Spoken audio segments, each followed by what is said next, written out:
When a grieving widow climbed over the auction ring fence and did the unthinkable with a horse that had already sent 3 men to the hospital, the crowd went silent. What happened in the next 60 seconds would either end in tragedy or change an entire community forever.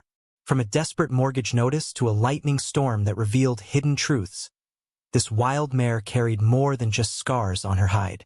She carried the key to healing wounds no one else could see. Stay with me, because the moment that gate swung open for the final time, what this woman chose to do left even the auctioneer speechless. Before we jump back in, tell us where you're tuning in from, and if this story touches you, make sure you're subscribed, because tomorrow, I've saved something extra special for you. The August heat pressed down on Crosswood Valley like a hand determined to squeeze every drop of moisture from the earth. Victoria Brennan stood at the kitchen window of the old ranch house, her coffee gone cold in a chipped mug that bore the faded logo of a rodeo she'd won a lifetime ago. Beyond the cracked glass, the land stretched in shades of brown and exhausted green. 40 acres that had once held promise but now felt like an anchor dragging her under. The creek bed that ran along the southern boundary lay exposed, stones bleached white by the relentless sun, a skeleton of what used to sustain them. She pressed her fingertips against the sill, feeling the grit of dust that no amount of cleaning could keep at bay. The house held the particular silence of a place where laughter had died and never quite found its way back. 2 years, 730 days since Marcus had taken that fall. 730 mornings of waking up reaching for someone who wasn't there. 730 nights of eating dinner across from their daughter, who grew more distant with each passing week. The envelope sat on the table behind her, red letters stamped across the front like an accusation. Final notice. She'd read it twice already, though the numbers hadn't changed. 90 days. That's what the bank had given her. 90 days to come up with $8,400 in back property taxes, plus another $3,000 on the mortgage, or they'd start foreclosure proceedings. She'd called them, of course. Explained about the medical bills still arriving like cruel jokes. Reminders of those 3 days Marcus had lingered in intensive care, while machines breathed for him and monitors tracked the fading of a life. The woman on the phone had been polite but firm. Payment arrangements could be discussed, but the timeline remained fixed. Victoria turned from the window and picked up the envelope, sliding it beneath a stack of other papers she couldn't quite bring herself to throw away. Vet bills from when they still had cattle. Feed receipts from better seasons. A brochure for Natalie's dream college, tuition costs highlighted in yellow marker. A number that might as well have been written in a foreign language for all the reality it held. The screen door banged, and her daughter appeared, backpack slung over one shoulder, hair pulled into a messy knot that somehow looked effortlessly perfect in the way only 16 could manage. Natalie didn't meet her eyes, just grabbed an apple from the bowl on the counter and headed for the door. "Nat," Victoria called. "You have a good day at school." Her daughter paused, hand on the frame.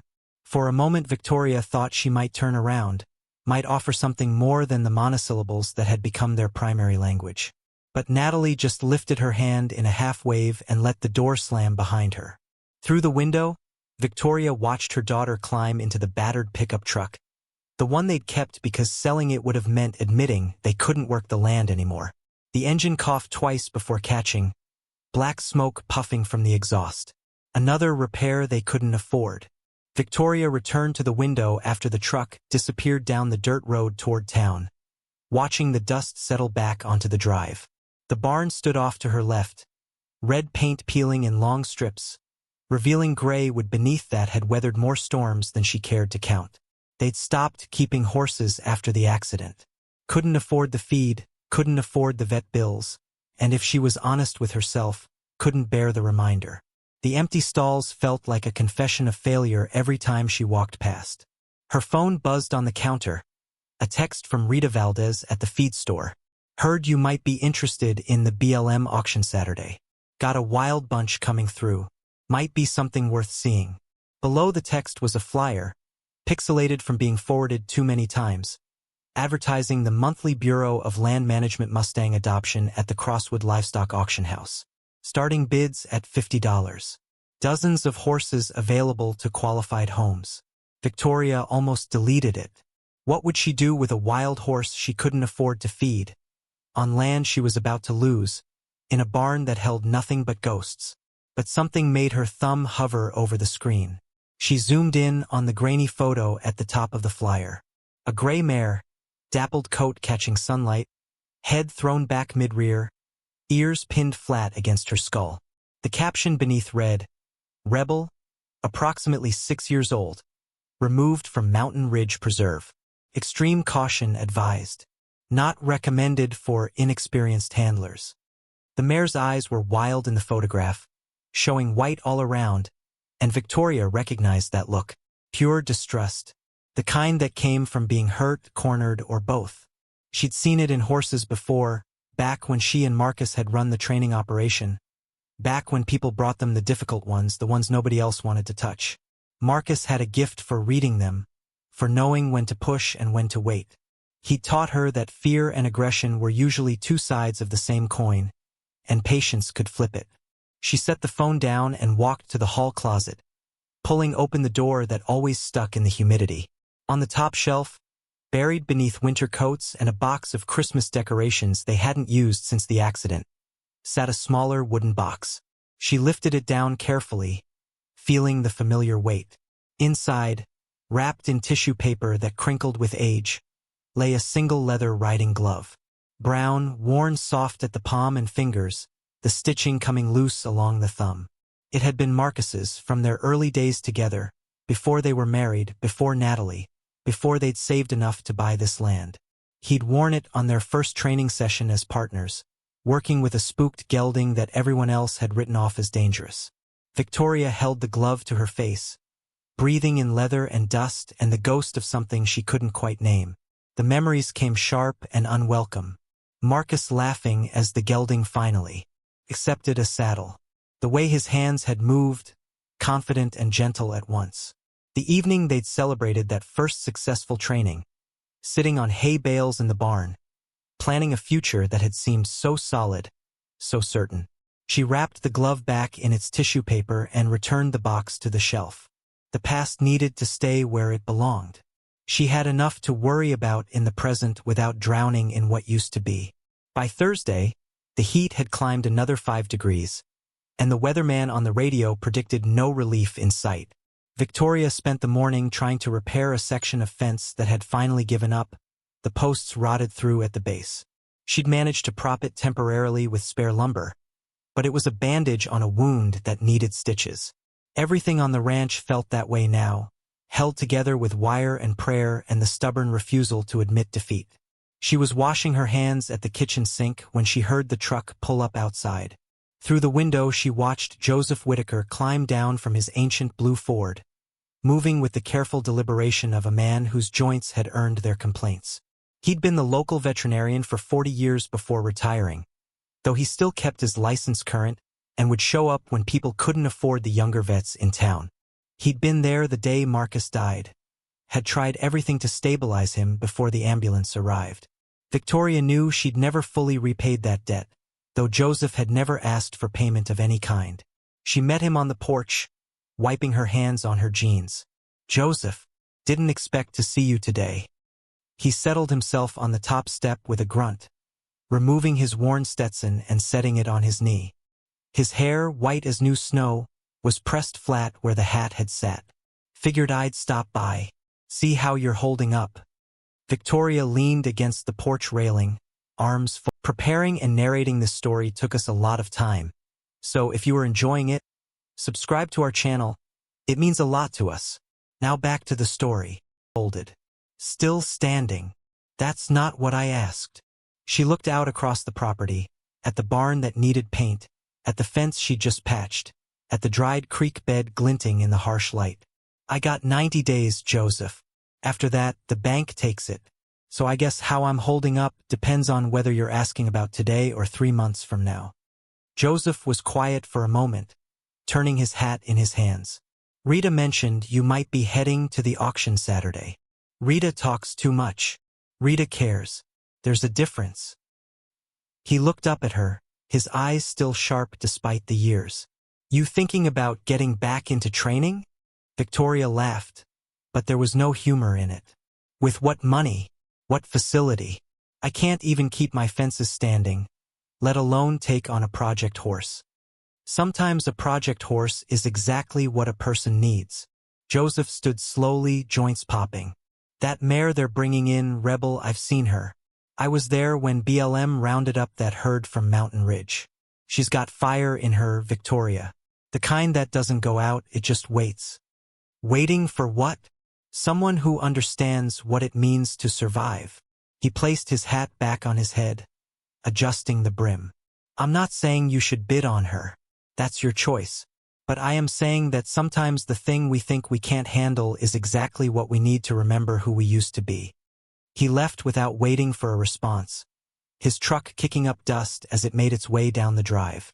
Victoria stood on the porch long after he disappeared, his words settling into the spaces between her ribs where grief had made its home. That night, after a dinner of soup heated from a can and eaten in silence, Victoria found herself back at the closet, back with the wooden box. She sat on the floor of the hallway, the glove in her lap, and let herself remember. Not the accident, not the hospital, not the funeral, but the time before. The way Marcus would wake her before dawn to watch foaling season. The pride in his voice when they'd successfully rehabilitate a horse everyone else had given up on. The feeling of partnership, of working toward something together, of building a life that meant something beyond just surviving. Natalie appeared at the end of the hallway, and Victoria looked up, caught. Her daughter's face was unreadable in the dim light. "What are you doing?" Natalie asked, her voice carefully neutral. "Just remembering." Victoria held up the glove. "Your dad wore this the day we trained our first horse together. A gelding named Cooper.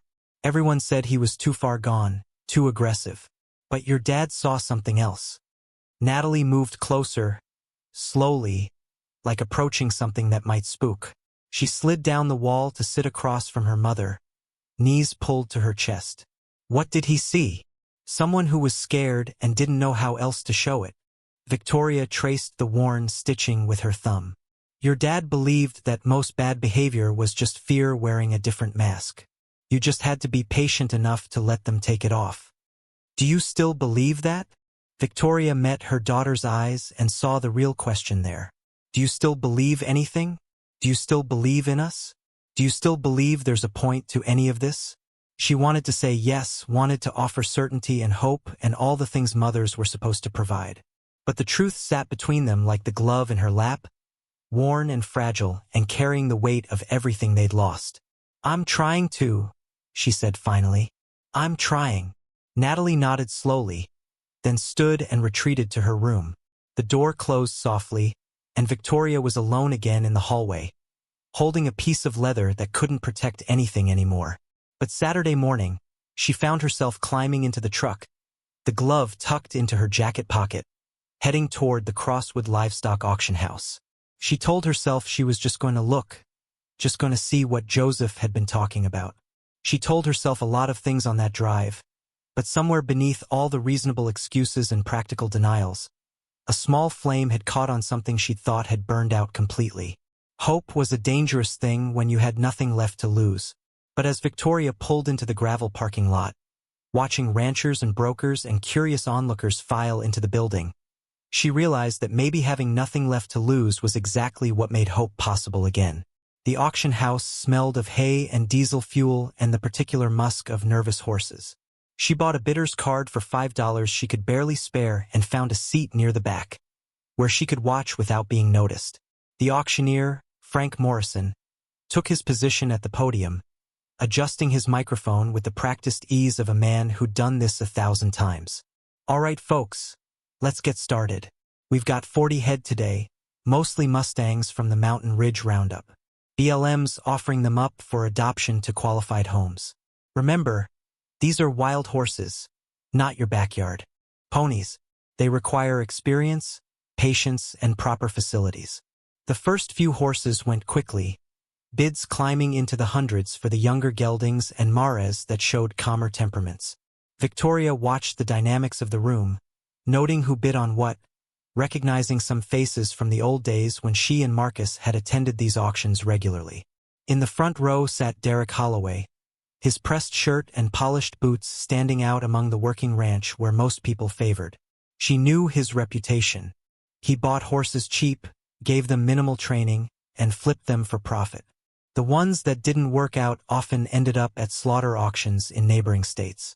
Then the gray mare entered the ring, and the entire atmosphere shifted. 2 handlers led her in, ropes taut, their postures defensive. The mare's ears lay flat against her skull, her eyes rolling to show whites all around. She pulled against the ropes, muscles bunching beneath that dappled coat, and when one handler tried to adjust his grip, she lunged sideways, teeth bared. The crowd murmured, some people leaning forward with interest, others shaking their heads and making notes to skip this lot. Lot 17, Frank announced, his voice carrying carefully neutral. Gray Mustang mare, approximately 6 years old, removed from Mountain Ridge Preserve. She's got spirit, folks, I'll give her that. Not recommended for novice handlers. We'll start the bidding at $50. Silence filled the auction house. Victoria felt her heart hammering against her ribs. The mare circled the ring, fighting the handlers, and in that wild resistance Victoria saw something that made her throat tight. This wasn't just an untamed animal. This was a creature who had been free and then caged, who knew what she'd lost and refused to accept the trade. The handlers struggled to keep her contained, sweat darkening their shirt collars despite the early hour. Come on now, Frank continued, a hint of concern creeping into his practiced patter. $50 to get us started. Someone's got to see the potential here. Derek Holloway raised his card lazily, as if the outcome were already decided. 50. Frank nodded. 50 from the gentleman in front. Do I hear 75? More silence. Victoria's hand remained on her lap, fingers curled around the bidder's card she hadn't raised. Every practical bone in her body screamed against it. She had no money, no facility, no business taking on a horse she couldn't afford to feed, much less train. But she couldn't look away from that mare, from the way she fought even though the fight was hopeless, from the fire that refused to be put out. 50 going once, Frank called. 50 going twice. Victoria's hand moved before her brain could override it. Card lifted high. 100. Heads turned.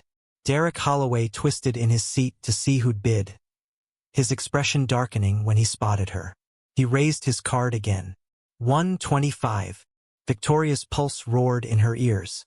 She thought of the envelope on her kitchen table, of the 90 days counting down, of every reasonable argument against what she was about to do.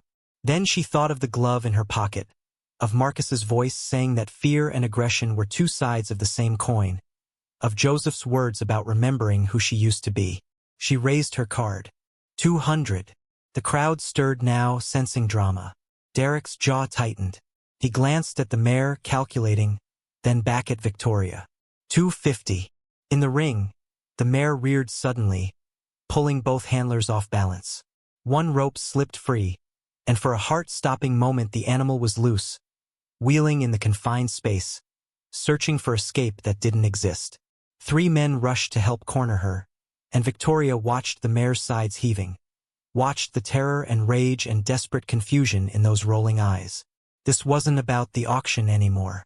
This was about something deeper, something Victoria recognized in her bones. This was about refusing to give up even when giving up would be so much easier. 300, Victoria called out, her voice steady despite the chaos in the ring and in her chest. Derek stood, turning to face her directly. You can't even keep your own ranch, Tori. What are you going to do with a horse that'll kill you the first chance she gets? His voice carried across the auction house, meant to humiliate, to remind everyone of her failures. Victoria stood too, meeting his gaze. That's not your concern, Derek. 400, he said, still looking at her instead of the auctioneer. The handlers had managed to secure the mare again, all 3 ropes now held by different men, the animal trembling and lathered with sweat. Frank looked between Victoria and Derek, uncertainty crossing his weathered face. This had become something more than a simple livestock auction, and everyone in the room felt it. Victoria knew she was about to do something irreversibly stupid. She knew she should sit down, let Derek have the mare, Go home and figure out how to survive the next 90 days. She knew all of this with perfect clarity. And then she stepped over the bench in front of her and walked down the aisle toward the ring. The crowd's murmur rose to confused conversation. Frank held up his hand, pausing the proceedings. "Ma'am, the bidding's still active, you need to." But Victoria wasn't listening. She reached the ring fence, placed both hands on the top rail, and looked at the mare. Really looked the way Marcus had taught her. The way you had to see past the surface behavior to the wound underneath. The mare stared back, sides heaving, every muscle taut with the expectation of pain or capture, or whatever fresh hell these humans had planned. And in that gaze Victoria saw herself reflected back, saw the trapped, desperate thing she'd become, fighting against forces she couldn't control, terrified of trusting anything or anyone because trust meant vulnerability and vulnerability meant more loss than she could survive. "Let me in the ring," she said quietly. Frank's eyes went wide. "Tori, that's not protocol. She's already injured 2 handlers this week. I can't let me in the ring," Victoria repeated, louder this time, and something in her voice made Frank pause. She climbed over the fence before he could protest further, landing in the sawdust with both boots planted. The crowd noise swelled, people standing now to see what this crazy woman was about to do. The handlers tightened their grip on the ropes, looking to Frank for guidance. Victoria held up both hands, showing she carried nothing, no whip, no rope, no tools of coercion. She moved slowly toward the center of the ring, and the mare tracked her with those wild eyes, ears still pinned, body coiled to strike or flee depending on which option presented itself. When Victoria was 10 feet away, she stopped. She didn't try to approach further. She just stood there, in the middle of the auction ring with everyone watching, and she began to speak. Her voice was low, meant only for the mare, but the auction house had gone so quiet that her words carried to every corner. "I know," she said. "I know you're scared. I know you don't understand why everything changed, why the world became small and the sky disappeared and nothing makes sense anymore." The mare's ears flickered, still back but no longer flat against her skull. "I know you want to fight because fighting feels like the only thing left you can control. I know you're tired, but you're afraid that if you stop fighting, there won't be anything left of who you used to be." Victoria's voice cracked, and she realized she wasn't just talking to the horse anymore. Maybe she never had been. "I know you're alone, and that the alone is the worst part because there used to be others around you who understood, who spoke your language, who made the world less terrifying. And now they're gone, and you don't know how to be this version of yourself, the one that exists in this smaller, lonelier world." A tear tracked down her cheek, and she didn't wipe it away. The mare took a step forward, the handlers tensing but Victoria shaking her head minutely, asking them to give her space. Another step, the mare's neck stretching out, nostrils flaring as she tested Victoria's scent. They stood like that, woman and horse, neither touching, both breathing hard, both carrying wounds that showed in different ways.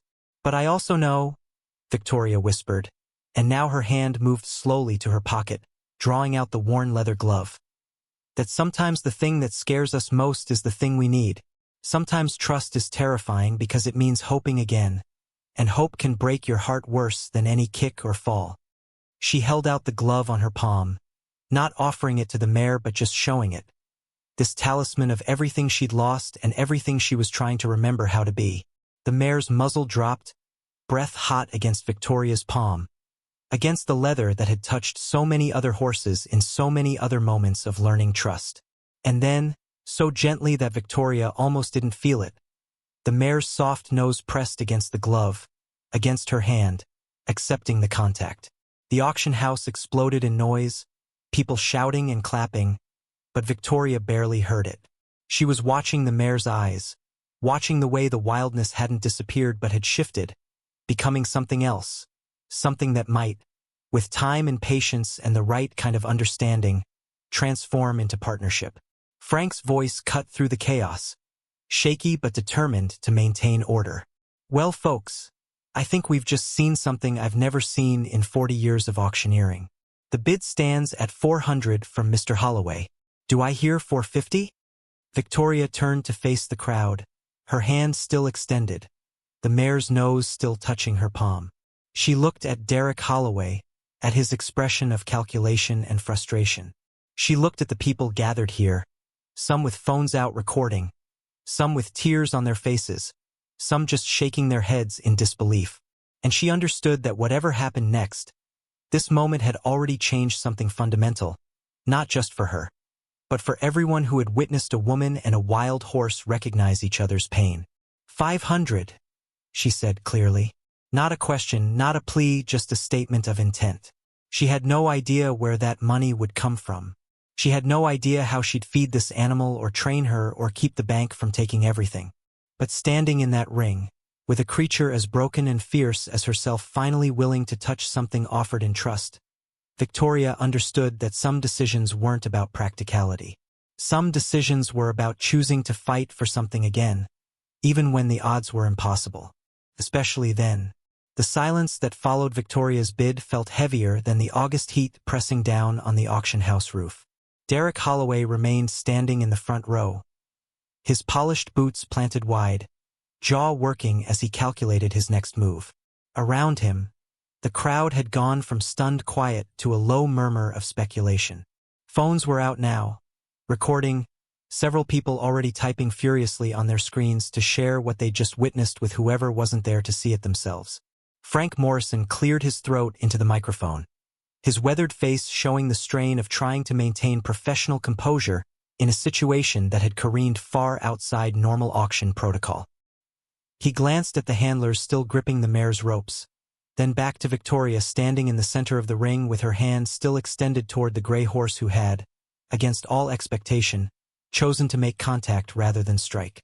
500 from Mrs. Brennan, Frank announced, his voice carrying that particular blend of authority and uncertainty that comes from 40 years of experience meeting something entirely new.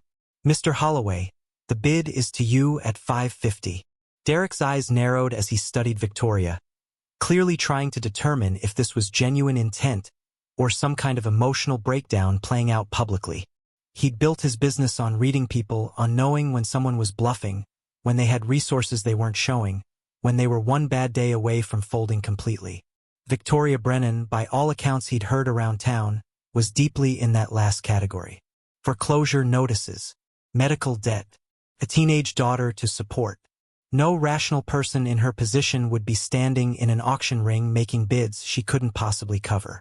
But the way she stood there, hand still offered to that wild mare, something in her posture spoke of a decision already made that had nothing to do with rationality.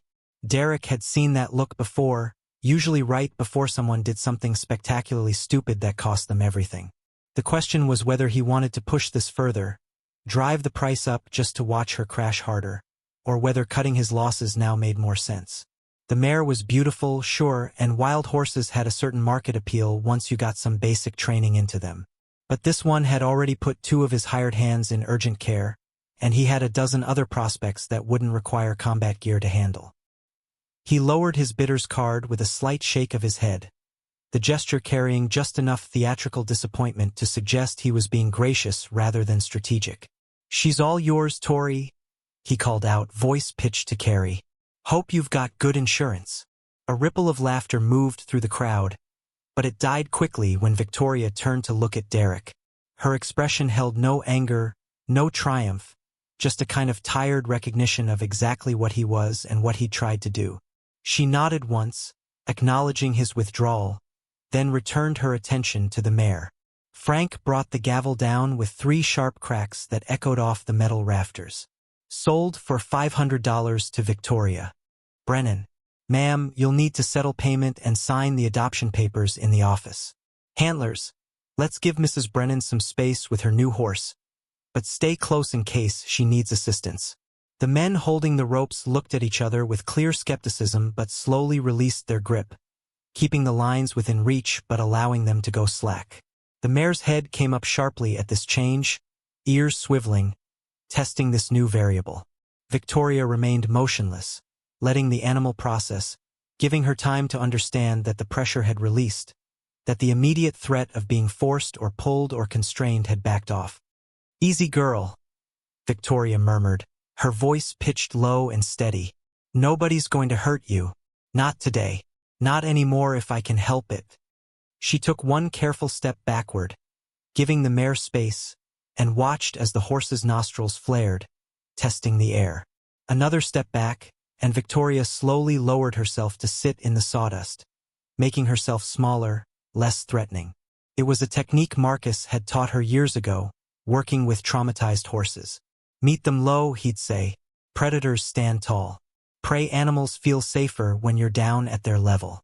The auction house crowd had begun to disperse, people filing out to examine the remaining lots being prepped in the holding pens outside. But a core group remained, transfixed by what was unfolding in the ring. Among them, Victoria spotted Joseph Whitaker leaning against the far fence rail, his expression unreadable but his eyes sharp, watching every detail. Near him stood Rita Valdez, her feed store apron still on beneath a denim jacket, one hand pressed to her mouth as if holding back words that wanted to escape. Victoria sat in the sawdust for what felt like an eternity but was probably only minutes, letting the mare make every choice about proximity and interaction. The gray horse circled once, then twice, her movements gradually losing the manic edge they'd carried when she first entered the ring. Her ears came forward slightly, curiosity beginning to war with distrust. When she finally approached Victoria again, it was with cautious deliberation, each step measured, ready to bolt at the first sign of threat. This time when the mare's muzzle reached her, Victoria didn't move at all, just let the animal explore, breathing in her scent, testing whether this human matched the thousands of others who had meant capture and confinement and loss. The mare's breath was hot and sweet with hay, her whiskers tickling against Victoria's palm where the leather glove still rested. Then the horse did something that made Victoria's chest constrict painfully. She lowered her head and rested it, just for a moment, against Victoria's shoulder. The weight of it, the warmth, the sheer vulnerability of the gesture from an animal who had every reason to trust nothing and no one, broke something open inside Victoria that she'd been keeping sealed since the day Marcus died. She lifted her hand slowly and placed it on the mare's neck, feeling the muscle and bone and life thrumming beneath the dappled coat. "Okay," she whispered, not sure if she was speaking to the horse or to herself or to some presence that felt bigger than both of them. "Okay, we'll figure this out. I don't know how yet, but we'll figure it out." When Victoria finally stood and made her way out of the ring, her legs trembled with exhaustion that had nothing to do with physical exertion and everything to do with the emotional weight of the last hour. The handlers approached cautiously to lead the mare back to the holding pen, and Victoria held up a hand to stop them. "I'll take her," she said. One of the men, a weathered ranch hand with a scar running through his left eyebrow, shook his head. "Ma'am, with all respect for what we just saw, that horse has been a handful even for experienced wranglers. She's not going to just follow you out of here like a trained pony." "I know," Victoria replied, "but she needs to learn that things can be different, starting now. Can you get me a lead rope? Nothing heavy. Just something light she can feel but that doesn't pull." The man looked to Frank, who had descended from the auctioneer's stand and now stood nearby, clearly uncertain about the liability implications but also seemingly moved by what he'd witnessed. He gave a slight nod, and the handler retrieved a soft cotton lead from the tack room, clipping it to the mare's halter with experienced efficiency. Victoria took the rope, feeling its weight and texture, then looked the mare directly in the eyes. "Your choice," she said quietly. "I'm walking out that door. You can come with me or you can fight. But I'm not going to force you. That's not what we're going to be about, you and me." She turned and began walking toward the exit that led to the loading area, the rope held loosely in her hand, no tension on it at all. Behind her, she heard the mare's hooves shift in the sawdust, heard the animal blow a sharp breath of confusion or frustration, or maybe just exhaustion from fighting so hard for so long. Victoria kept walking, her shoulders tight with anticipation, half expecting to feel the sudden jerk of the rope as the mare pulled back, or worse, the impact of hooves if the animal decided to charge in panic. But the expected violence didn't come. Instead, after a pause that felt like it stretched across years, Victoria heard the soft thud of hooves following, cautious but following. The mare walked behind her, keeping several feet of distance, ready to bolt but choosing, at least for this moment, to see where this strange human was leading. They emerged into the harsh sunlight of late morning, the parking lot a chaos of trucks and trailers, men shouting instructions as horses were loaded and unloaded. Victoria's own trailer, borrowed from Rita weeks ago for hauling hay and never returned, sat at the far end of the lot, its paint sun-faded and one taillight held on with duct tape. It was meant for equipment, not livestock, but Victoria had thrown in some straw that morning on the off-chance something at the auction called to her. She hadn't expected this. Hadn't expected any of this. Rita materialized at her elbow, slightly out of breath from hurrying across the lot. "Tori, what in God's name are you doing? You just spent $500 you don't have on a horse that's going to need at least another $1,000 in training and vet work before she's remotely manageable. The bank's going to take your land in 3 months, and you just made yourself responsible for another living thing you can't afford." Victoria kept walking, the mare still following at her cautious distance. "I know, Rita. You know? That's all you're going to say? You know?" Rita's voice climbed with exasperation born of genuine concern. "I care about you, Tori. You're not thinking straight. You're grieving and you're desperate, and this horse is not going to solve your problems. If anything, she's going to make everything harder." They'd reached the trailer now, and Victoria stopped, finally turning to face her friend. Rita's face was flushed, whether from the heat or emotion Victoria couldn't tell, probably both. Behind them, the mare halted too, head high, surveying this new environment with sharp wariness. "You're right," Victoria said simply. "About all of it. This doesn't make sense. It's not practical. Probably makes everything worse. But Rita," I looked in that mare's eyes and I saw myself. I saw what it looks like to be so scared and angry and lost that you can't even remember what it felt like to trust anything. And I'm tired of being that. I'm so tired of waking up every day and just trying to survive until I can go back to sleep. If I'm going to lose everything anyway, at least let me lose it trying to remember what it feels like to choose something, to fight for something, instead of just letting it all slip away while I watch." Rita's expression softened, and she reached out to squeeze Victoria's arm. "You didn't let Marcus slip away. You fought for him every day he was in that hospital. You fought after, with all those bills, keeping this ranch going for Natalie. You've been fighting, Tori. You just haven't been able to see it." "Maybe," Victoria conceded. "But it's been fighting to hold on to the past, to what we had. This feels different. This feels like fighting for something new, even if I don't know what that something is yet." Joseph Whitaker's voice carried across the parking lot before Victoria saw him approaching, his measured gait suggesting a man who'd learned long ago that rushing rarely improved outcomes. "Rita, leave her be. What she's doing makes more sense than you think." Rita turned to face the older man, hands on her hips. "Joseph, don't you dare encourage this. She's in no position to take on a project like that mare." "Which is exactly why she should," Joseph replied mildly. He stopped beside Victoria, studying the gray horse with a practiced eye. "I've seen a lot of broken things in my career. Bones mostly, but spirits too. Sometimes what's broken recognizes what's broken, and they can help each other heal in ways that whole things never could." He pulled a folded envelope from his jacket pocket and held it out to Victoria. She took it, confused, and opened the flap to find a check made out to her for $500. Her eyes shot to Joseph's face, questions forming, but he held up a hand to forestall them. "Consider it a loan," he said. "Interest-free, payment due whenever you're back on your feet. I'm old, Victoria. I've got more money than I need and not enough time left to spend it. Let me invest in something that matters. You matter. That mare matters. What you two might be able to do together for yourselves and maybe for others, that matters too." Victoria's throat closed up, words tangling with emotions she couldn't quite name. She managed a nod, clutching the envelope like a lifeline, because that's exactly what it was. Joseph gave her shoulder a brief squeeze, then turned to Rita. "Help her load the horse," he said, his tone making it less a request and more a directive. "Then meet me at my place this evening. I've got some ideas about how we make this work, but I'm going to need both of you and probably half the town before we're done." He walked back to his truck without waiting for a response, leaving Victoria and Rita staring at each other in the harsh sunlight. Rita sighed deeply, the sound carrying years of friendship and frustration and the particular exhaustion that comes from caring about someone who insists on doing difficult things. "Fine," she said. "But when this all goes sideways and that horse puts you in the hospital and the bank takes everything anyway, I reserve the right to say I told you so."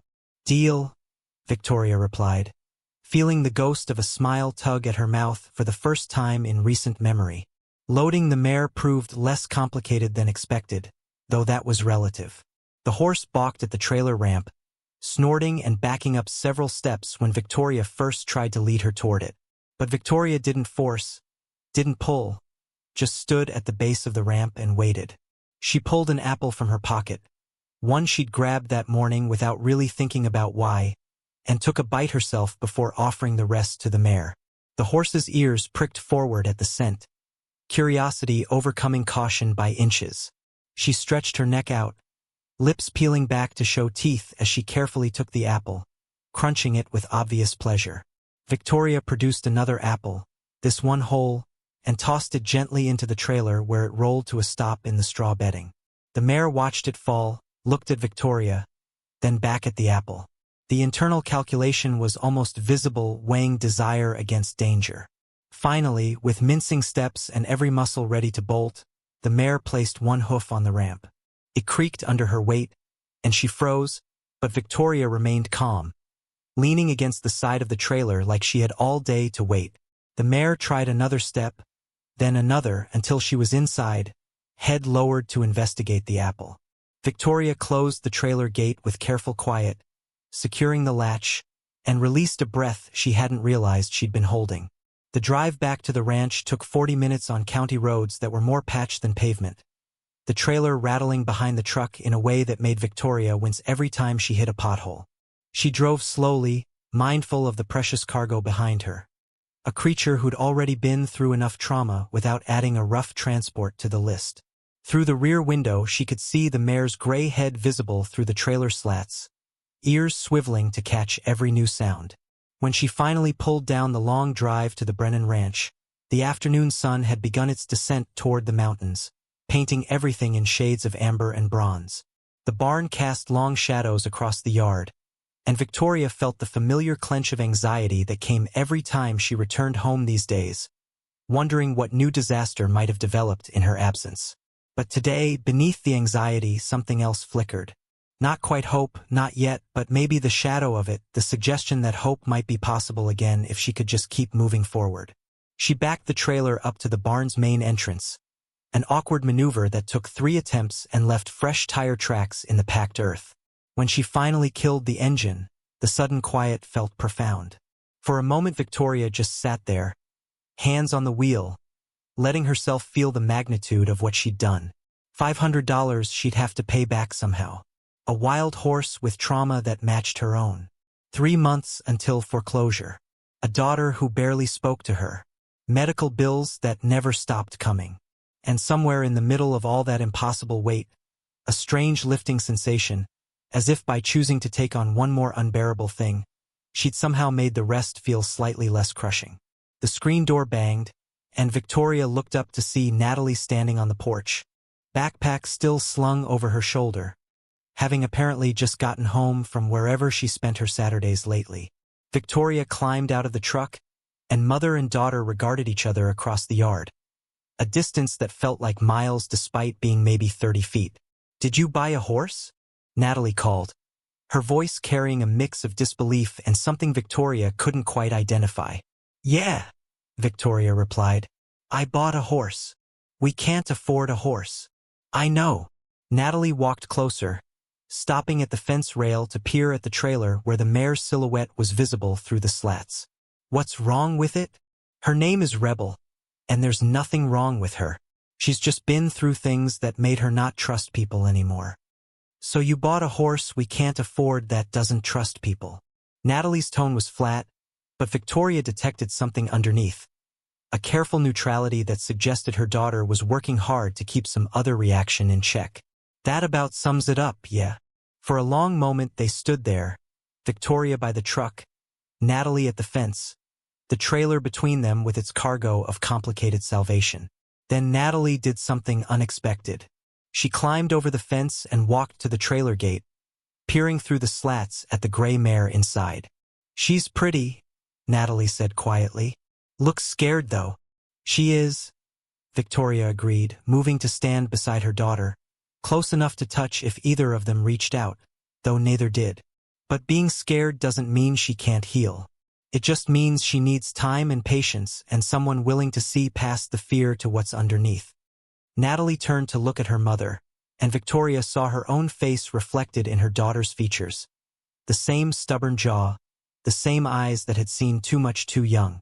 "Are we still talking about the horse?" Victoria felt tears prick the corners of her eyes but blinked them back. "Maybe not just the horse." They stood together in the fading light, looking at the mare who looked back at them through the trailer slats, three females who'd been shaped by loss and were trying, in their different ways, to figure out how to live with the shapes it had left behind. Finally, Natalie spoke again, her voice small in a way Victoria hadn't heard since she was little. "I miss him too, Mom. I miss him so much I don't know what to do with it most days." Victoria's carefully maintained composure cracked completely, and she pulled her daughter into a hug that Natalie resisted for maybe 2 seconds before collapsing into, both of them holding on like drowning people who'd finally found something solid. They cried there in the barnyard, not the quiet, dignified tears of funeral services but the messy, gulping sobs of grief too long held in, and the mare in the trailer stamped and snorted, unsettled by the sounds but also somehow bearing witness to the breaking open that had to happen before anything could start to mend. When they finally pulled apart, both wiping their faces on their sleeves, Natalie looked at the trailer again. "What do we do with her now?" "We let her out into the paddock," Victoria said. "We give her space and water and hay. We don't try to do anything with her tonight except let her settle. Tomorrow we start the slow work of showing her that not all humans are threats, that some of us are just as broken as she is and trying to figure out how to trust again." "Do you even remember how to train a horse?" "It's been 2 years." Victoria thought about the glove in her pocket, about Marcus's voice in her memory teaching her that most bad behavior was just fear wearing a different mask. "I remember enough. And what I don't remember we'll figure out together." They opened the trailer gate slowly, and the mare backed out with careful steps, her head high, taking in this new environment with alert suspicion. The paddock fence needed repair, Victoria noted automatically, making a mental list of things that needed doing, but it would hold for now. She led the mare through the gate, and once they were inside the enclosure, she unclipped the lead rope and stepped back, giving the animal complete freedom. Rebel stood still for a moment, as if not quite believing that the pressure had released, that she was being given space rather than forced into compliance. Then she wheeled and galloped the perimeter of the paddock, testing the boundaries, her mane and tail streaming behind her like smoke.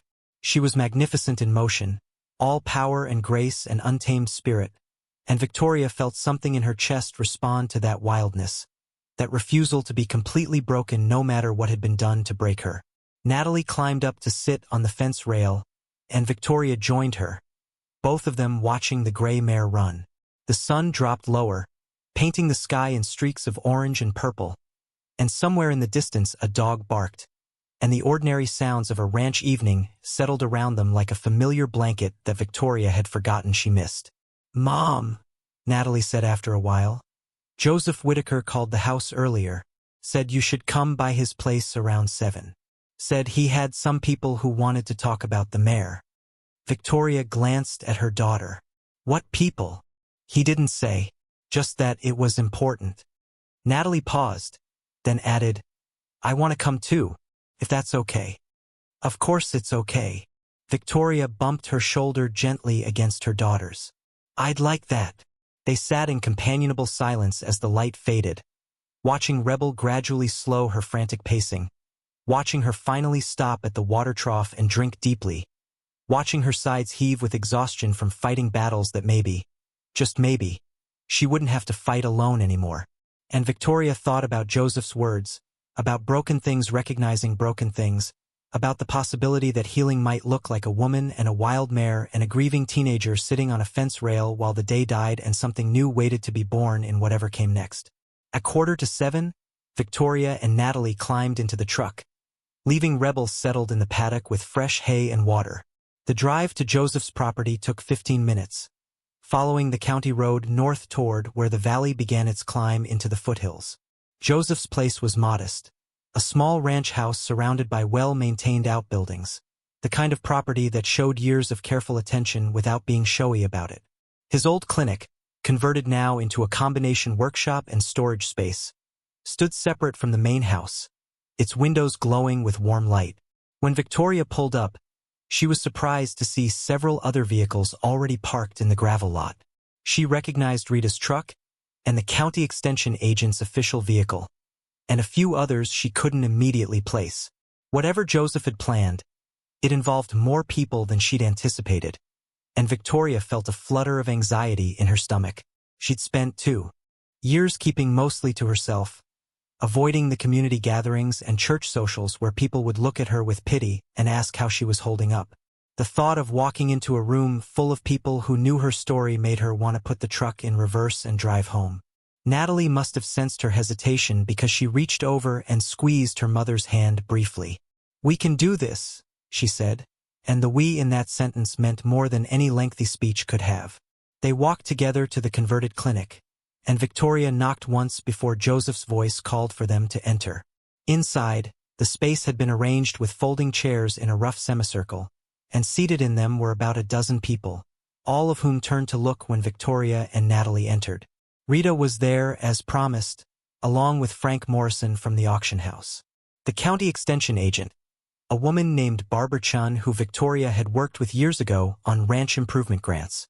A few ranchers from neighboring properties, including Tom Sullivan, who'd lost his own wife to cancer 3 years back.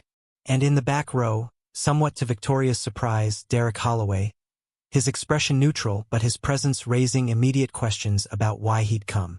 Joseph stood at the front of the assembled group, leaning on his carved walking stick, his white hair catching the overhead light like a crown. He smiled when he saw Victoria, a genuine expression that reached his eyes and made the lines around them deepen into familiar patterns. "Victoria, Natalie, thank you for coming. Please sit." He gestured to 2 empty chairs in the front row. "I know you're wondering why I asked all these folks here, so I'll get right to it. This afternoon at the auction, something remarkable happened. Victoria here did what I've only seen a handful of times in 40 years of working with animals. She connected with a creature everyone had written off as too dangerous, too damaged, too far gone to save. And she did it not through force or tricks or expensive equipment, but through simple recognition. She saw herself in that mare, and the mare saw her right back." He paused, letting his words settle, and Victoria felt every eye in the room on her, assessing, judging, wondering. She fought the urge to shrink back, to make herself smaller, and instead sat up straighter, meeting their gazes steadily. Joseph continued, "Now, I've spent the afternoon making some calls and doing some thinking. Victoria, you're facing foreclosure in 90 days. That's no secret in a town this size. You've got medical bills from Marcus's passing that would break most folks, and you're trying to raise a daughter and keep a ranch going mostly on your own. Taking on a wild horse seems, on the surface, like adding weight to someone who's already drowning." Victoria's cheeks burned, the public acknowledgement of her failures stinging despite knowing everyone in this room already knew her situation. But Joseph wasn't finished. "However," he said, his voice taking on a different quality, something firmer, more certain. "What if that horse isn't a burden but an opportunity? What if what happened today could be the start of something that helps not just Victoria, but this whole community?" He turned to address the full group. "We've got veterans coming back from overseas with trauma they can't shake. We've got kids in the foster system who've been hurt so many times they can't trust adults anymore. We've got people right here in Crosswood Valley who are grieving and lost and don't know how to find their way back to themselves. What Victoria demonstrated today is that sometimes healing happens when broken things work together, when they stop pretending to be whole and start being honest about the cracks." Barbara Chun, the extension agent, leaned forward in her chair. "Joseph, are you proposing what I think you're proposing?" "I'm proposing," Joseph said, "that we help Victoria save her ranch by turning it into something new, an equine therapy center, focused on working with rescued Mustangs and people who need healing. The Bureau of Land Management is always looking for qualified adoption partners. We could bring in more horses like Rebel, horses with trauma, and match them with people carrying their own wounds. Veterans, kids, anyone who might benefit from learning trust again through working with an animal that has to learn the same thing. The room erupted in conversation, people talking over each other with questions and concerns and ideas. Victoria sat frozen, trying to process what Joseph was suggesting. Turn the ranch into a therapy center? She had no training in counseling, no certification in therapeutic riding, no funding for such a program. It was impossible. It was crazy. It was exactly the kind of thing Marcus would have loved, would have jumped into with both feet, seeing possibility where everyone else saw problems. Rita caught Victoria's eye from across the room and gave her a slight nod, a gesture that said, "We can do this. Trust me." Tom Sullivan spoke up, his gravelly voice cutting through the chatter. "I'd be willing to help with fencing and facility upgrades. Lost my Sarah 3 years ago to cancer, and I've been looking for something to pour that grief into that might actually help someone. This could be it." Frank Morrison added his piece. "I can spread the word at auctions up and down the valley. Let folks know there's a place taking in the difficult cases, the ones that usually end up going to slaughter because nobody wants to deal with them. Might even be able to negotiate better rates with BLM if we're providing a service for traumatized animals." Barbara Chun pulled out a laptop and began typing rapidly. "There are grants available for this kind of program. Federal funding for veteran services, state money for youth programs, private foundations focused on animal welfare. It would take work to pull together, but the potential is there. Victoria, you'd need to get certified in equine therapy facilitation, which is a 6-month program, but there are online options that would let you keep working while you study." Derek Holloway's voice cut through the growing excitement, cold water on building enthusiasm. "And what happens when someone gets hurt? When one of these traumatized horses puts a traumatized veteran in the hospital? The liability alone would bankrupt you faster than the bank's going to take the property. This is a nice fantasy, but it's not realistic." The room went quiet, people exchanging uncomfortable glances. Derek had voiced the concern most were thinking but hadn't wanted to say. Joseph turned to face him, his expression unreadable. "You're right that there's risk," Joseph acknowledged. "There's always risk when you're working with animals and people who've been through trauma. But Derek, you've built your whole business on risk. You buy horses cheap, put minimal work into them, and flip them for profit, and a good percentage end up in bad situations because you didn't take the time to do it right. What we're talking about here is doing it right, slowly, carefully, with proper supervision and insurance and all the safety protocols that would keep people protected." Derek's jaw tightened, but he didn't argue further. Joseph continued, "I'm proposing we form a non-profit organization, get proper liability coverage, establish clear safety guidelines, bring in licensed therapists to work alongside the horse training. This wouldn't be Victoria alone trying to do everything. This would be the community coming together to create something that serves everyone. And yes, it will take work and money and time.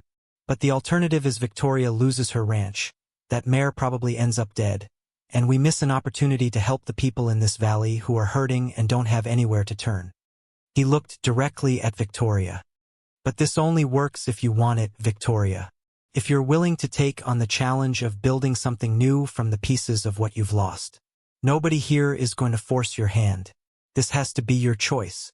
Every person in that room turned to look at her, waiting, and Victoria felt the weight of their expectations pressing down. She thought about Rebel in the paddock at home, about the way the mare's head had rested on her shoulder for that brief moment in the auction ring. She thought about Marcus and how he'd always believed that horses could teach people things they couldn't learn any other way, about patience and trust and being present in the moment. She thought about Natalie beside her, holding herself very still, and about the 2 years they'd spent as ghosts in their own house, haunting the space where a family used to live. She reached into her pocket and pulled out the worn leather glove, holding it in her palm where everyone could see. "My husband wore this when we trained our first horse together," she said, her voice steady despite the emotion threatening to crack it. "A gelding named Cooper that everyone said was too aggressive to save. Marcus taught me that most bad behavior is just fear hiding behind a different face. That if you're patient enough, gentle enough, consistent enough, even the most broken things can learn to trust again. She looked around the room at these faces, some familiar, some less so, all of them offering something she'd been too proud or too scared to accept. Help, community, the possibility that she didn't have to do this alone. I don't know if I can pull this off, Victoria continued. I don't know if I'm strong enough or smart enough or capable enough, but I know that doing nothing means losing everything for sure. So if you're all willing to help me try, then yes, let's build something that might actually matter. The room erupted in applause, and Rita was across the space in seconds, pulling Victoria into a fierce hug. People crowded around with questions and offers of help. Tom Sullivan already sketching rough plans for paddock expansion on a notepad. Barbara typing furiously to pull up grant applications on her laptop.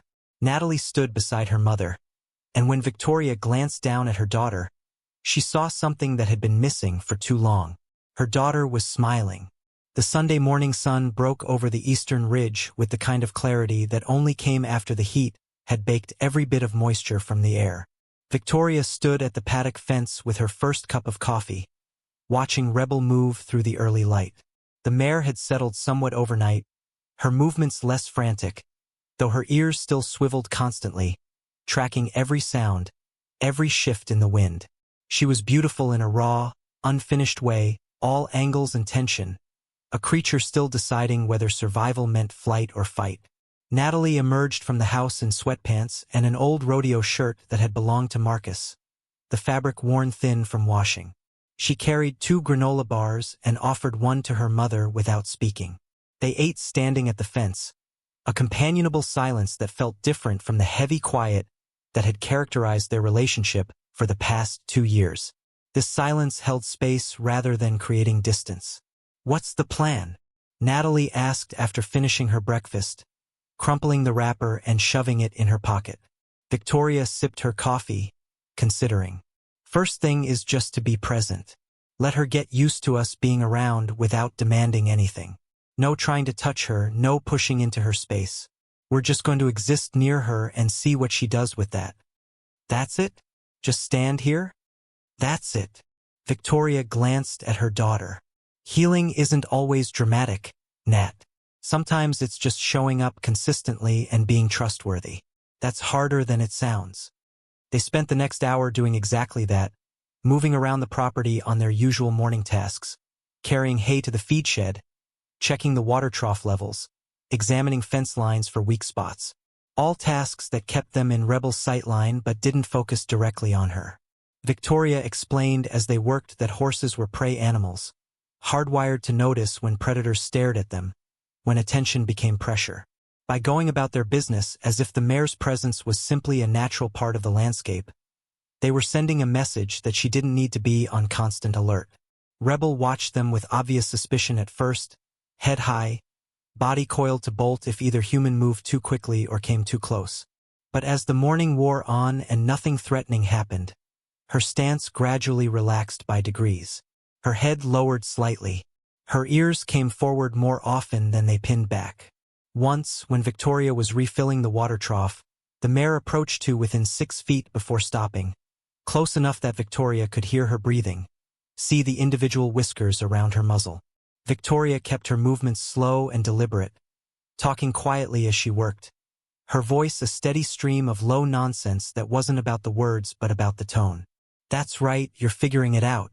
We're not here to hurt you. We're just doing our thing and you can do yours.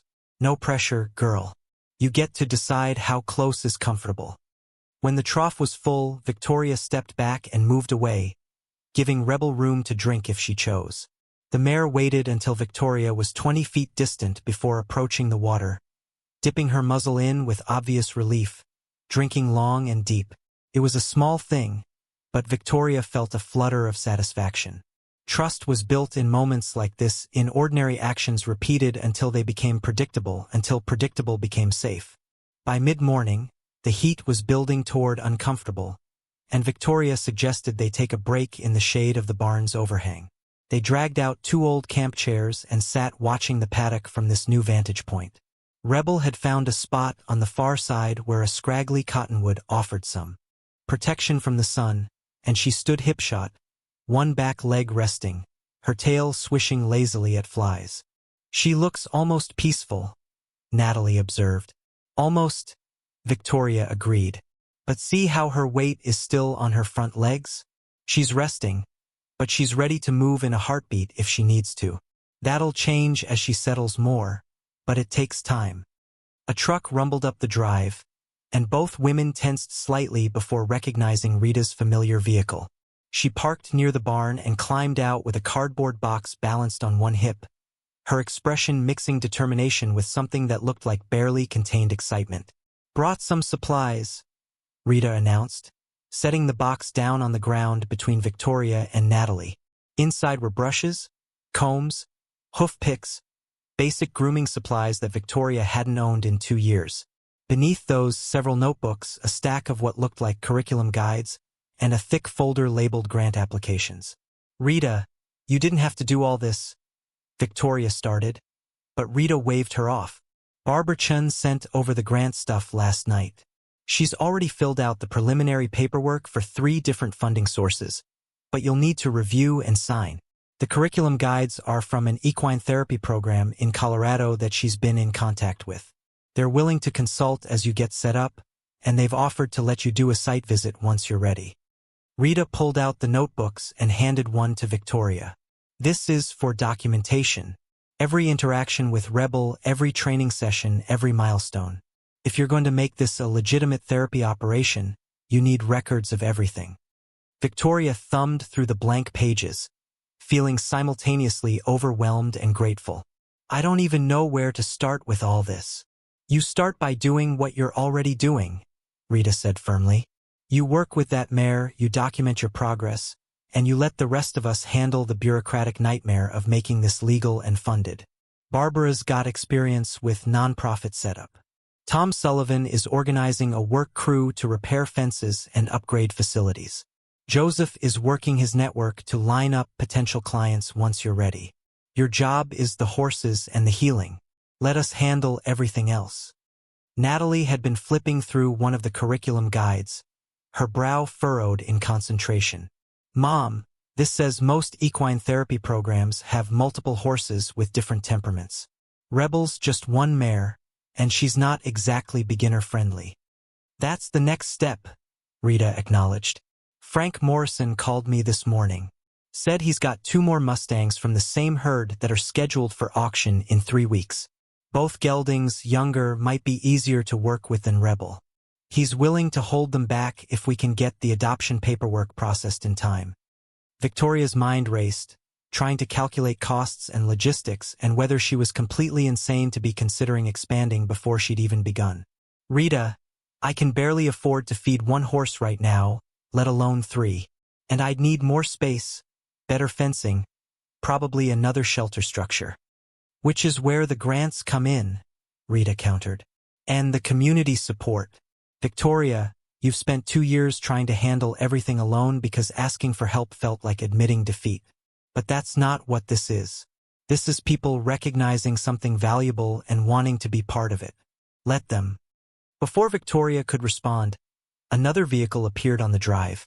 This one an older sedan that she didn't immediately recognize.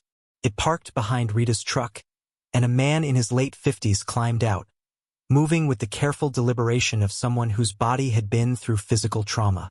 He wore jeans and a button-down shirt, and as he approached, Victoria noticed the slight limp in his gait, the way his left hand stayed close to his side as if that arm didn't quite work the way it used to. Rita made the introductions. "Victoria, Natalie, this is James Cordova. James, this is Victoria Brennan and her daughter Natalie. James is a veteran Army, 2 tours in Afghanistan. He's been attending the VA support group in town, and when Joseph mentioned what you're trying to build here, James expressed interest in being involved." James extended his right hand, and Victoria shook it, noting the calluses and the strength in his grip. "Ma'am," he said, his voice carrying a slight Texas drawl. "I hope I'm not intruding. Joseph thought maybe I could help with the setup, and in exchange, well, I'd be interested in working with the horses once you get the program running." "What's your experience with horses?" Victoria asked, not unkindly but wanting to understand what she was dealing with. Grew up on a ranch outside El Paso, James replied. Worked cattle and horses until I enlisted at 18. Haven't been around them much since I got back stateside 3 years ago, but I remember the basics. More importantly, I remember what it felt like to be around animals that didn't judge, didn't ask questions, just existed in the moment.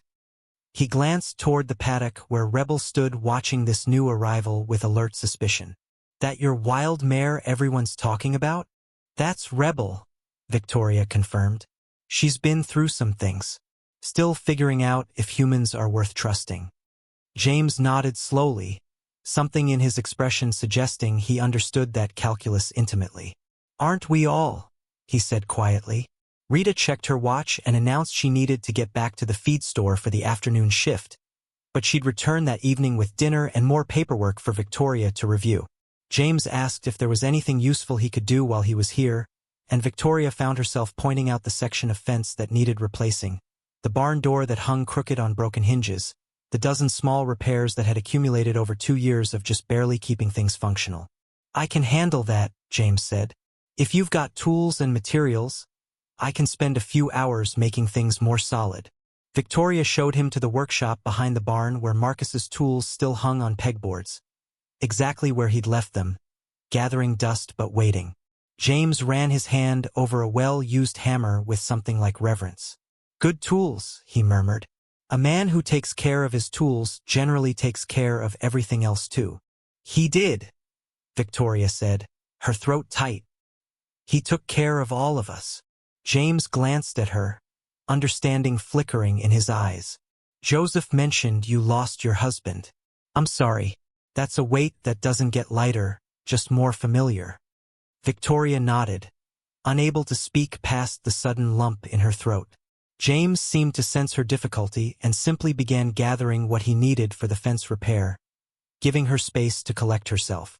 She left him to his work and returned to the paddock where Natalie had continued the quiet observation of Rebel. He seems nice, Natalie said when Victoria joined her. Sad, but nice. Yeah, Victoria agreed. I think a lot of the people Joseph's going to send our way are going to be carrying sadness. That's kind of the point. They watched James work for a while, his movements methodical despite the obvious difficulty his injuries caused him. He didn't rush, didn't push through pain, just worked steadily at a pace his body could maintain. There was something meditative about it, and Victoria found herself thinking about what Joseph had said the night before about broken things recognizing broken things. The afternoon dissolved into early evening, the heat finally beginning to break as shadows lengthened across the property. James finished replacing 3 sections of fence, rehung the barn door, and fixed a loose board on the porch steps that Victoria hadn't even realized was dangerous until he pointed it out. When he finally put the tools away and prepared to leave, he stood for a long moment watching Rebel, who had moved closer to the fence during the afternoon, drawn perhaps by curiosity about the sounds of human activity that didn't involve trying to capture or control her. She's scared, James said. Not a question but an observation. Very, Victoria confirmed, but not broken. You can see it in how she moves, how she holds herself. Whatever they did to her, whoever hurt her, they didn't break what makes her who she is. He turned to Victoria. That's important to hold on to. Being damaged isn't the same as being destroyed. Victoria felt those words land somewhere deep, in a place where she'd been holding tightly to the belief that what the past 2 years had done to her was permanent, irreversible, a destruction rather than just damage. Thank you for the help today, she said. It means more than you probably know. I'll be back Thursday if that works, James offered. Got a few more projects I noticed that could use attention. And honestly, having something useful to do makes the days feel less empty. After he left, Victoria and Natalie fed Rebel, tossing hay over the fence rather than entering the paddock, still giving the mare space to feel safe. They worked together to prepare dinner in the kitchen, actual cooking rather than heating something from a can, and the smell of garlic and vegetables sautéing filled the house with a warmth that had nothing to do with temperature. Over pasta and salad eaten at the kitchen table, Natalie asked the question Victoria had been waiting for. Do you really think you can do this? Turn the ranch into some kind of therapy center? Victoria set down her fork, considering carefully. Honestly, I don't know. 6 months ago I would have said absolutely not, that it was impossible, that I wasn't qualified or capable or strong enough. But something shifted today.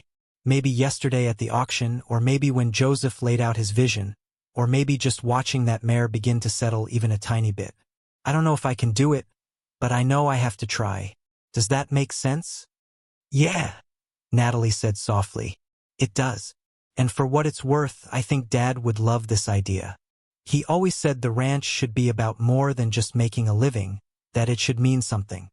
They cleaned up together, falling into an easy rhythm that felt like muscle memory from before everything fell apart, and Victoria realized that healing wasn't a single moment of breakthrough but rather these small accumulations of normal, of functioning, of being present with each other without the weight of grief smothering every interaction. That night, Victoria sat on the porch with the documentation notebook Rita had brought, trying to figure out how to begin recording what had happened with Rebel. The blank page intimidated her until she remembered that she was documenting not for perfection but for learning, for tracking progress, for having evidence of change over time. She dated the entry and began to write. Day 1 with Rebel. Mare is approximately 6 years old, dappled gray Mustang, removed from Mountain Ridge Preserve by BLM. History unknown, but behavior suggests significant trauma. Extremely wary of human contact, hypervigilant, ready to bolt or fight. Initial approach at auction showed some capacity for connection when pressure was removed and genuine presence offered. First full day at property focused on allowing Mare to observe routine human activity without demands or forced interaction. By evening, Mare had relaxed enough to drink from trough while humans present at 20-foot distance, and had approached to within 6 feet of human activity. Small progress but meaningful given starting point of complete distrust. She continued writing, losing track of time as she documented not just Rebel's behavior but her own reactions, her fears, her small moments of hope. When she finally set the pen down, her hand cramped from writing, she'd filled 8 pages. The documentation would need to be more concise for official purposes, but tonight it felt important to capture everything, to mark this beginning with the weight it deserved. The week that followed established a pattern that Victoria clung to like a lifeline. Every morning she and Natalie would spend an hour near the paddock, going about routine tasks while Rebel observed and slowly, incrementally, began to accept their presence as non-threatening. Every afternoon brought visitors, people drawn by word of mouth or Joseph's quiet networking, wanting to help with the physical work of transforming a dying ranch into something with purpose. Tom Sullivan arrived Tuesday with 3 other ranchers, and they spent the day replacing fence posts, stringing new wire, building a second paddock that could house additional horses once the adoption paperwork cleared. The men worked with efficient competence, and during their lunch break, Tom told stories about his late wife, about how the first year after her death had been about just surviving each day, but the second year had required finding reasons to keep going beyond just not dying. This project, he said, gesturing at the construction taking shape around them, this is a reason, helping you build something that might help other folks who are hurting, that gives the grief somewhere to go besides just eating me alive from the inside. Wednesday brought Barbara Chun with a laptop and a printer powered by extension cords run from the house, and she set up a temporary office at the kitchen table. She walked Victoria through grant applications, nonprofit incorporation paperwork, liability insurance requirements, and the labyrinth of regulations that governed any operation involving both animals and vulnerable populations. It was overwhelming, but Barbara had a gift for breaking complex bureaucracy into manageable steps. You don't have to understand everything at once, she assured Victoria when the younger woman's eyes glazed over during an explanation of 501c3 tax status. You just have to understand the next thing, then the next thing after that.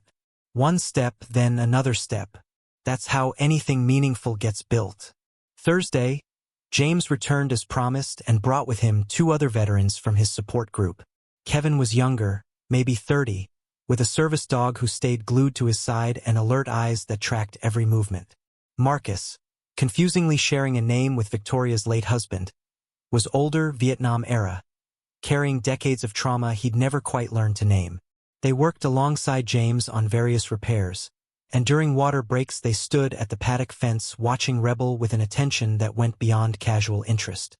"She knows we're damaged," Kevin said quietly, his hand resting on his service dog's head. "You can see it in how she watches us. Like she's trying to figure out if we're the kind that hurt or the kind that understand hurting." Victoria, who had been refilling water bottles, stopped and really looked at the three men standing at her fence. They all carried injuries, visible and invisible, bodies and minds marked by experiences most people couldn't comprehend. And they were all watching a traumatized mare with something like recognition, like looking in a mirror that reflected truth they usually tried to hide. "When you get this operation running," James said, not taking his eyes off Rebel, "when you're ready for people to start working with the horses, I'd like to be first in line. Whatever it costs, whatever it takes, I need this. We all do." The other two men nodded agreement. Victoria felt the weight of that need, the responsibility of holding other people's hope for healing, and it was terrifying and humbling in equal measure. "I can't promise anything," she said honestly. "I don't know if this is going to work. I don't know if I'm capable of facilitating the kind of healing you're looking for." "You don't have to know," Marcus the veteran said, his voice rough with decades of cigarettes and unspoken pain.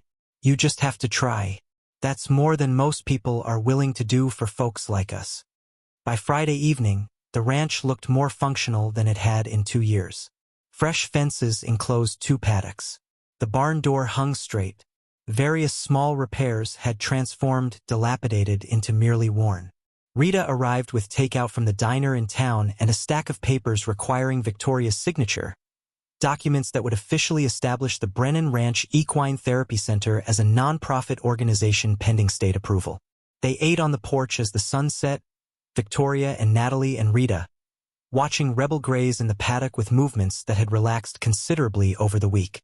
The mare, still startled at sudden sounds, still kept careful distance from the humans, but her baseline tension had decreased noticeably. She looked less like an animal expecting attack and more like one beginning to consider that peace might be possible. "You've made progress," Rita observed, nodding toward Rebel. "She's different than she was Sunday." "We're all different than we were Sunday," Victoria replied, and it was true. Natalie had begun talking more, volunteering observations and asking questions instead of retreating into silence. Victoria herself felt something unclenching in her chest. A constant tightness she'd carried so long she'd forgotten it wasn't normal. And Rebel, difficult, traumatized Rebel, was showing them all that change was possible if you could just survive long enough to let it happen. Saturday morning brought Frank Morrison to the ranch. Driving a stock trailer containing 2 Mustang geldings he'd held back from the regular auction. Victoria met him in the yard, nerves jumping in her stomach. She'd signed the adoption paperwork, had the grants in process, had the facilities upgraded, but actually taking on 2 more horses felt like crossing a line from theoretical to terrifyingly real. "They're younger than your mare," Frank explained as he backed the trailer up to the second paddock. 3 and 4 years old, brothers from the same herd. Less traumatized if I'm reading them right, but still plenty wild. I thought they might be good for learning on before you take on people who need more intense intervention." He opened the trailer gate, and the 2 geldings emerged with cautious curiosity rather than Rebel's initial aggression. One was bay with a white blaze, the other darker, almost black. They moved together, clearly bonded, clearly taking comfort in each other's presence. When they entered the paddock and the gate closed behind them, they didn't immediately panic. Instead, they explored their new environment with alert interest, sniffing the ground, testing the fence lines, investigating the water trough. In the adjacent paddock, Rebel had come to the fence line, ears pricked forward with keen attention. She whinnied, a high, clear sound, and both geldings answered, their relief at hearing another horse almost palpable. Victoria watched the 3 animals communicate across the fence, remembered herd dynamics reasserting themselves, and felt a rush of rightness about this expansion. "They'll settle faster with her next door," Frank observed. "Horses are herd animals. Being alone is trauma all by itself for them." After Frank left, Victoria spent the morning observing the new arrivals, documenting their behavior in her notebook, comparing their responses to her presence versus Rebel's initial reactions. The geldings, whom Natalie had promptly named Chase and Timber based on their coloring and energy, were indeed less defensive. They watched Victoria with interest rather than fear, and when she tossed hay into their paddock, they approached to eat within minutes rather than waiting hours to be sure it was safe. But even with their easier temperaments, Victoria could see the marks of trauma in how they moved, in the way they startled at the bark of a distant dog, in how they positioned themselves to always have an escape route visible. They'd been free, then captured, then held in unfamiliar places with unfamiliar humans doing incomprehensible things. That kind of disruption left scars even when it didn't break spirits entirely. Sunday afternoon, Joseph arrived for his first official visit since the meeting at his place. He walked the property slowly, taking in the repairs and upgrades, watching all 3 horses with his practiced eye. When he finally joined Victoria on the porch, his expression was carefully neutral. "You've made remarkable progress in a week," he said. "Physical progress anyway. But Victoria, I need to ask you something difficult. Are you doing this because you genuinely believe in the mission, or are you doing it because it's the only option you see to save your ranch?" Victoria had been expecting easy compliments, and the question caught her off guard. She started to give a quick reassurance, but Joseph's steady gaze demanded honesty. She really thought about it before answering. "At first, maybe it was about saving the ranch," she admitted. "About finding any possible way to keep from losing everything. But something's changed this week. Watching Rebel begin to settle, seeing James and the other veterans connect with these horses in a way that's clearly meaningful for them, documenting all these tiny moments of progress, I think it's become about more than just survival. I think it's becoming about actually wanting something again, not just trying to avoid loss." Joseph nodded slowly. "That's good. Because this work, if you're going to do it right, it requires genuine commitment. These horses will sense if you're just going through motions. The people who come here looking for healing will sense it too. You can't fake presence, can't fake caring. It either exists or it doesn't." "I know," Victoria said quietly. "And I'm still scared I'm not capable of this, that I'm going to fail these horses and these people and my daughter and everyone who's invested time and hope into making this happen. But I'm more scared of not trying, of just letting everything slip away without fighting for something that might actually matter." "Fear of failure is natural," Joseph replied. "But here's what I've learned in 78 years. You don't overcome fear by getting rid of it. You overcome it by doing the thing anyway, by showing up despite the fear, by choosing action over paralysis. Every single day you're going to wake up and face that choice again. And some days you're going to want to quit, going to feel like it's too hard, too much, too impossible. Those are the days that define whether this succeeds or fails." Victoria understood he wasn't trying to discourage her, but rather preparing her for reality. "What do I do on those days?" "You come back to why you started," Joseph said. "You remember that mare touching your shoulder in the auction ring. You remember your daughter smiling for the first time in months. You remember James and Kevin and Marcus standing at that fence with hope in their eyes. You remember that you're not doing this alone, that you've got a whole community holding this with you. And then you do the next small thing and the thing after that until the day is done and you can rest." They sat in silence for a while, watching the 3 horses in their separate paddocks, watching the sun paint gold across the valley, watching ordinary moments that felt weighted with significance because of what they represented. Finally Joseph stood, joints creaking, and placed a hand on Victoria's shoulder. "You're going to do this," he said with quiet certainty. "Not because it's easy or because you're sure, but because you've already proven you're willing to show up even when it terrifies you. That's more than most people manage. The rest is just practice." After he left, Victoria returned to the paddock where Rebel stood at the fence line, watching her with those intelligent eyes that had seen too much too young. Victoria approached slowly, stopping 10 feet away, and simply stood there, breathing, being present, offering nothing but her peaceful existence in the mare's space. "We're going to figure this out together," she told the horse quietly. "I don't know how yet, and I'm probably going to make mistakes, but I promise you this. I will show up every day. I will be consistent. I will give you space to heal at your own pace. And eventually, when you're ready, we'll start helping other broken things learn to trust again." Rebel's ears flicked forward, listening, and though the mare didn't approach, she didn't retreat either. They stood like that as the light faded, woman and horse, both damaged, both healing, both choosing despite every reason not to that maybe tomorrow could be different from yesterday. And in that choice, repeated daily, lay every possibility that mattered. The weeks that followed settled into a rhythm that felt almost foreign in its steadiness. Victoria woke each morning before dawn and made her way to the paddocks with coffee in hand and the documentation notebook tucked under her arm. The horses had learned to expect her presence at this hour, and all three would lift their heads when they heard the screen door creak. Rebel had made the most visible progress, though it came in increments so small that anyone not watching closely might have missed them entirely. The mare no longer paced the fence line in agitation when Victoria approached. Most significantly, Rebel had approached Victoria of her own accord and had stood close enough that Victoria could feel the warmth radiating from the horse's body. They'd remained like that for perhaps 5 minutes, neither moving, both breathing, before Rebel had calmly walked away.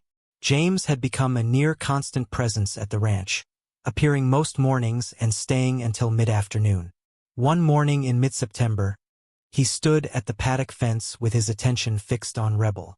The mare had come to the shared fence line and stood watching James with an intensity that suggested recognition of some kind. Victoria walked over to where James stood. "She's interested in you," she observed quietly. James nodded without taking his eyes off the mare. When he spoke, his voice was low and careful.